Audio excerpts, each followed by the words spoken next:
things that show up. And this week, I did that. The law of love. I Googled it.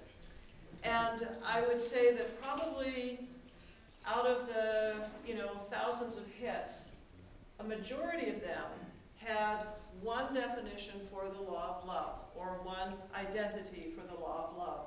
And that was, thou shalt love thy neighbor as thyself. And I thought that was a tremendous message, and obviously that must be what I need to talk about this morning. So our perception is, however, love thy neighbor as thyself, that people challenge our ability to love. Okay. It's not always easy to love thy neighbor. And so our teaching says it's our path. It's our path to see the good in everyone and in everything. To see the good in all people. And what we are taught to do is to create a path that allows us to love all people unconditionally, without conditions. And when we are on this path, what's happening is it's the divine urge. It's the God self in us that's expressing through us, wanting us to do that, giving us the opportunities to do that. And boy, do we have opportunities. We have lots of opportunities because we're taught that this path leads us to our highest potential, to how we can really and truly express the highest of who we are and what is within us. And we're told we'll experience happiness and we'll experience a sense of fulfillment. However, it rests in our ability to actually see God in everyone and everything. Now, this is a tall order, isn't it? Because challenges do show up in our lives in the form of people, in the form of drivers, in the form of people in the grocery line, in the form of, especially and generally, our own families, especially at holiday time, when we are challenged greatly by the attachments that we have and that other people have in our lives. So I want to share a quote with you from Mother Teresa, because I think this really, it's a very high ideal, but I think it's also something that we can really look at and think about.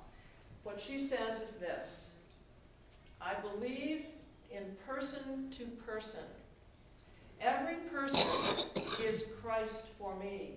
And since there is only one God, that person is the one person in the world at that moment. Wow. What an amazing feeling, what an amazing quality to be expressed in the world. So what if we were to choose one person and make our primary purpose to love that person without conditions?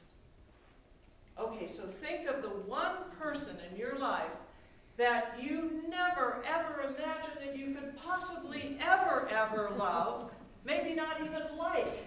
And just bring that person into mind and see how you can move toward that. How are you doing?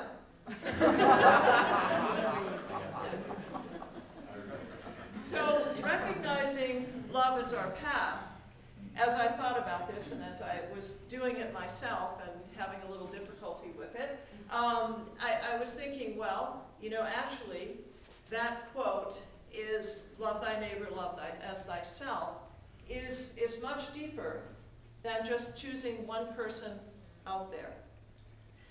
Love thy neighbor as thyself means so much more.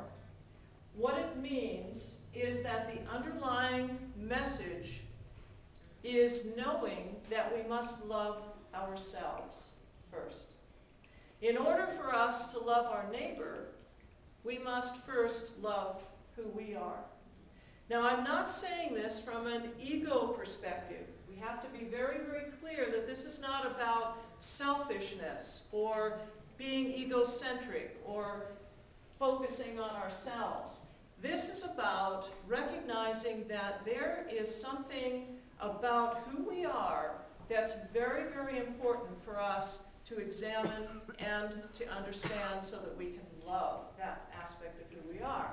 Now, what happens, and what probably you'll find out is if you think about that individual that you brought to mind just a few minutes ago, what's the reason why you can't accept and love that person unconditionally? Is it perhaps that there is something within yourself that you don't love, and you are reflecting that same quality in that other individual and are not able to accept it because you have rejected it in yourself? Maybe. Maybe. Just think about it. Just consider it. So that underlying message is that we must look at loving ourselves. What is it that we are rejecting about who we are that keeps us from loving ourselves? If we choose to make ourselves that primary target, that primary aspect of loving, what if we were to do that? Let me read Mother Teresa's quote again and put yourself in that spot. I believe in person to person. Every person is Christ for me. Are you Christ for yourself? And I'm talking about the Christos, the God self. Can you feel yourself being that aspect? And there is only one God. So that person is the one person in the world at that moment.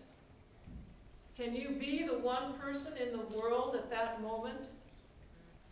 See, I just don't get why it's so hard for us.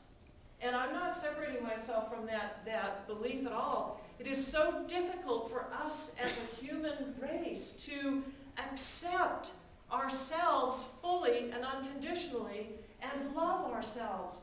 Why is that so hard? And I believe it is so hard because we have been conditioned to believe that it's not okay to love ourselves. So here's what Ralph Waldo Emerson said. Love is the emotion of connection, but self-love comes first and is the essential quality of independence. It is always an aspect of self-loathing that fires the passion of separation. We experience separation from God, or the feeling that we're separated from God, when we loathe ourselves. It is the greatest harm that we can do, not just to ourselves, but to the world. So what we need to do is to somehow work through this need to not accept, to not love ourselves unconditionally, because once we do that, we then create the foundation for being able to love other people. We must become a strong enough foundation in order to take other people into our lives so that we can truly love all of those people unconditionally. Because if we don't, we will still continue to see the reflection of that self-loathing in other people. And it will continue to replicate itself over and over again. So the main thing that causes us to feel separate from God is our rejection of the self. So aren't we vessels through which the infinite expresses? Isn't this body the vessel through which God has chosen to express its qualities, its love, its joy, its passion? Isn't this the place where we can express who and what we are? And so if God is love, then we have to ask ourselves, am I providing the opportunity for God or love to be expressed through me? Am I expressing God so fully as myself? Do I love who I am? Do I love who I am? Not just what I do, or what I look like, or how much I have, but do I love who I am? And again, take it out of the ego concept of loving self. This is loving the God that is expressing through us. This is loving the essence of who we are. So sometimes we come to a place where we don't love ourselves, and as I mentioned before, we're conditioned to do that, but we don't love ourselves because we receive messages from other people that they don't love us. So I was the, I guess, the listener for about 3 different situations this week where people got dumped. And you know what that is, you know? It's a very unfortunate situation. And, you know, couples break up over the course of time, and there's always the dumped and the dumpee, or the dumper and the dumpees. And it's really a very, very sad situation, because almost always one person creates the feeling in the other person that they do not love them. And if that person feels not loved, then they feel that they are not worthy. And it creates this horrible feeling of rejecting ourselves, because after all, if so-and-so doesn't love me, then I must not be worth anything. And isn't that, I mean, and maybe it only lasts for a little bit or a few minutes, but that seems to be the reaction that people have. It's just, it's so frustrating, because what we must realize is that we cannot worry about other people loving us. Why? Because that's their problem. It is not our problem. Our job, our mission, our path in life is to love who we are. And it's as difficult as it may be to be in a situation where someone rejects us. We have to know that it is not us that is being rejected. It is that person's perception of something that is not working for them. And we just happen to be there. Really, I mean, we're just there. We're not really participating in their decision. This is what's going on in their own minds, and it's just okay. Let them be whatever they need to be. Let them go on their own path, but don't make it your problem. It's their problem. And what we have to realize is that we've been conditioned to believe in an image of ourselves that has been created by other people and by conditions in the world. Every show you see on television, every ad you see in the newspaper, everything that comes through on the media is all about being liked. I joined Facebook this week. Oh, yes. And so I'm busy on Facebook making friends, you know. I have to make 100 friends. Because after all, if I don't make 100 friends, then I must not be worthy. You know, I mean, it's silly. It's a silly thing, but look at this. Look at how all of these things are feeding in to this need for us to be wanted, to be accepted, to be a part of, to be connected to, or whatever. I think it's wonderful that Facebook is out there. It's a great tool to make connections. But just like Facebook and everything else, we cannot make it be the gold standard for who we are. We have to recognize that who we are is so enormous, is so much bigger than what anyone or anything can ever tell us or set as a standard for love, for acceptance, for worthiness, for whatever. Joseph Campbell said, "The purpose is to identify not with the body which is falling away." I hate to tell you that, but it is. But with the consciousness of which it is a vehicle. That's what we have to identify with. The consciousness of love. That essence of who we are, not our bodies. We have a body. And isn't it great that we have a body? At first, when I went onto Facebook, I didn't even put my picture there. I put a picture of Lucy, my poodle. I thought, what does that mean?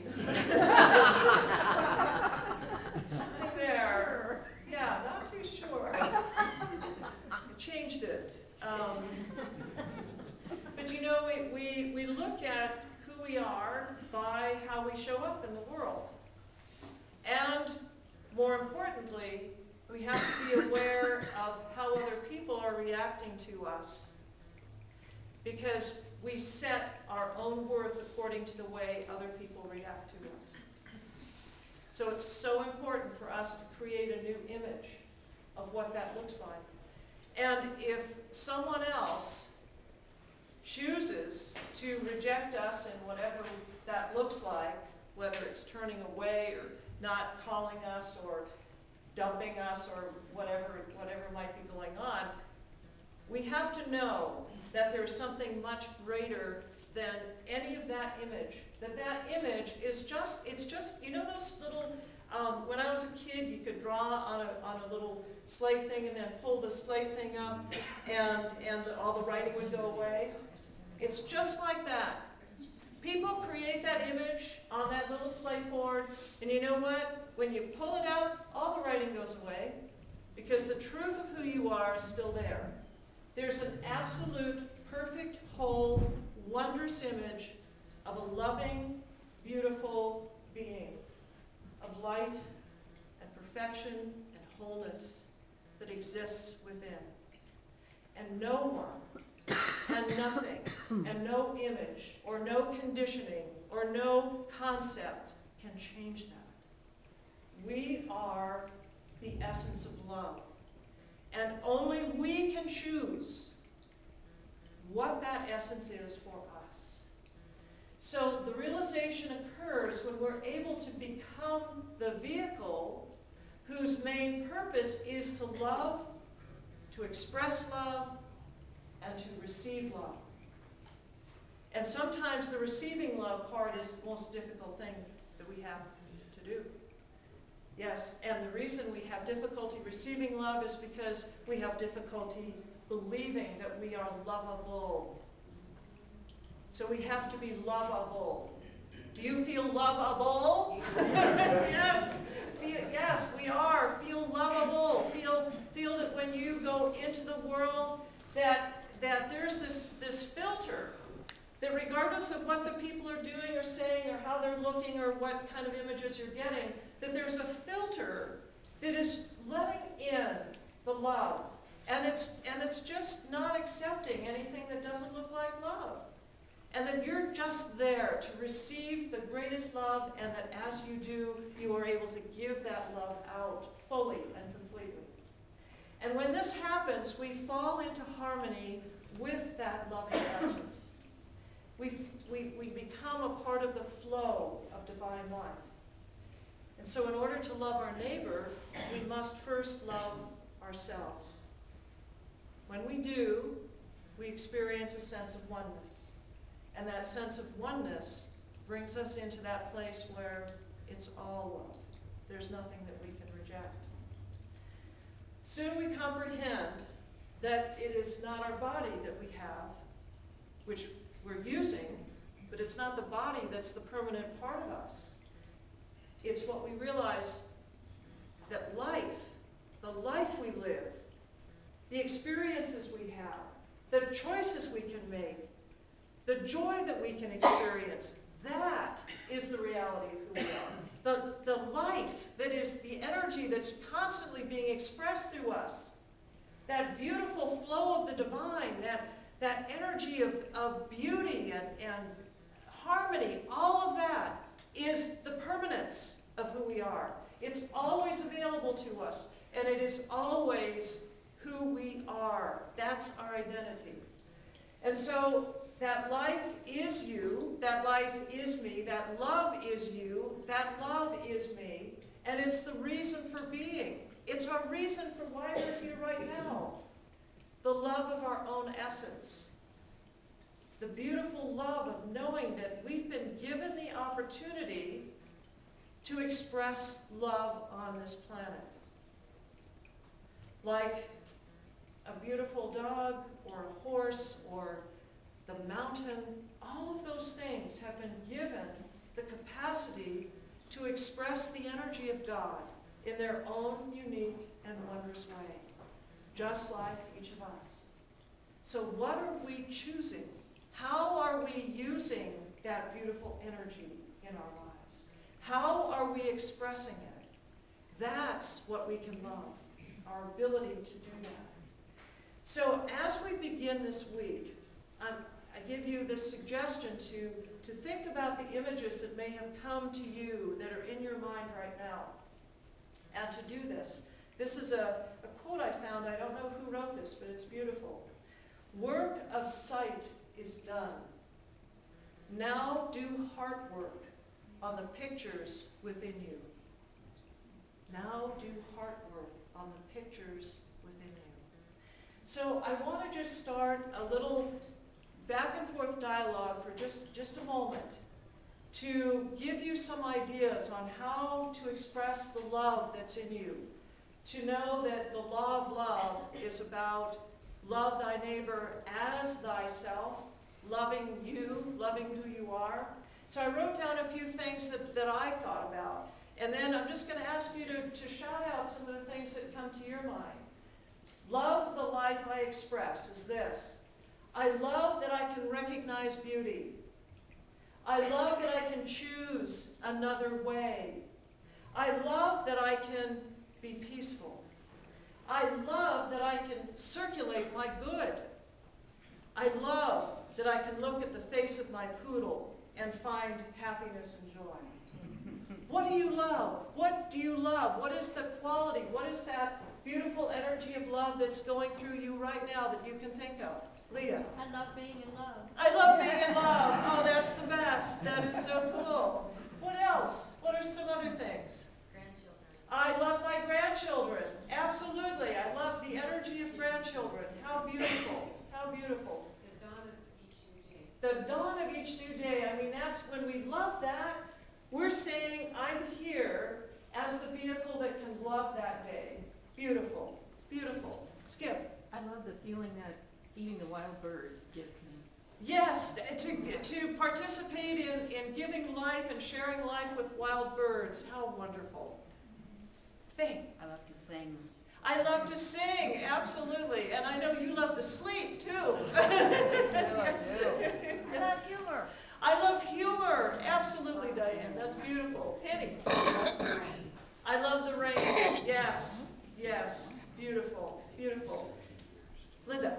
I love the feeling of being of service. I love the feeling of being of service. Now that's so connected to the love of self, to love the self as we serve. Yes, Carol.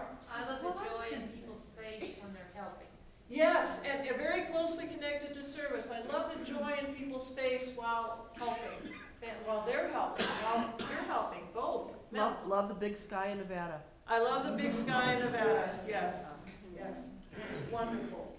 Well, continue to think about these things. Continue to know that we are here to love. There is no greater power than that.